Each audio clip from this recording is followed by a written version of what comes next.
কি অবস্থা সবার? ঈদ মোবারক। তোমরা কেমন আছেন? আমি তো ঈদের কোনো ভিডিও দেওয়া পারিনি, সেই ব্যস্ত, সেই মন খারাপ, সব কিছু মিলেই কোনো ভিডিও করিনি। তো ঈদের পরে আমি রেদওয়ান মিলে সবাই মিলে চলে গেছিলাম ফুচকা খাবার। তো ফুচকা খাবার জন্য একটি ফুচকার অর্ডার দিয়ে আমরা বসে আছি। তো রেদওয়ানে বলেছিলাম যে রেদওয়ান তুমি কি ফুচকা খাবে?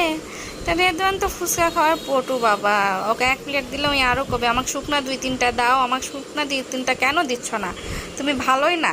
এক প্লেট ফুচকা খাওয়ার পর বলবে যে তুমি ভালো না, তুমি তো আমাকে শুকনা খালি ফুচকা খেতেই দাওনি, তুমি তো আমাকে খেতেই দাও না। এই যে দুইজনা দুই প্লেট ফুচকা নিয়ে নিন নিয়ে, এই যে দেখো রেদওয়ান কত খাবে, খাপুস খুপুস করে খেতেই থাকবে। রেদওয়ান তো এগুলো খাওয়া না কয় না। এই তো খাওয়া দাওয়া এখন শেষ, এখন ফুচকা শেষ, এখন চটপটি অর্ডার করেছি। চটপটি অর্ডার করার পর এই যে আমার যে বাচ্চাটা যে এক প্লেট ফুচকা খাইয়ে ফেলে, এক প্লেট চটপটি খাইয়ে ফেলে, সেই